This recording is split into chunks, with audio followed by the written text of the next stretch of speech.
اگر کوئی فاحشہ لڑکی اور یا فاحش لڑکا یا مرد دونوں آپس میں شادی کرنا چاہتے ہوں اور ان کے خاندان والے نہ مانتے ہوں تو اس بارے میں کیا کرنا چاہیے، اور آپ اس بارے میں کیا ارشاد فرماتے ہیں؟ مدد فرما کر شکریہ کا موقع دیں، مہربانی ہوگی، مہربانی فرما کر کوئی وظیفہ بتا دیں۔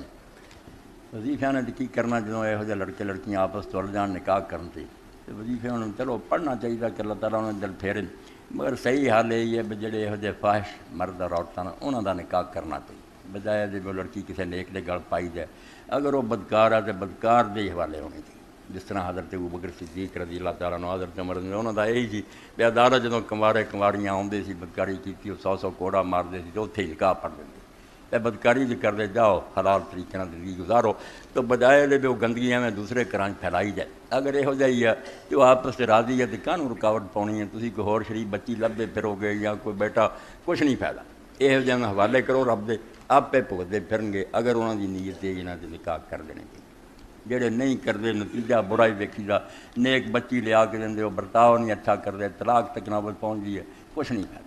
تو یہ جے بدکار نہ، جویں قرآن پاک نے آکھنا کہ زانی مرد نال زانی عورت دا نکاح کرو، تو زانی عورت نال زانی مرد دا کرو، وحرم ذالک المومنین، مومناں تے نکاح حرام ہے۔ ہور شریف آدمیاں نوں کہنوں پھساونا انہاں نہیں کرنا چاہیے۔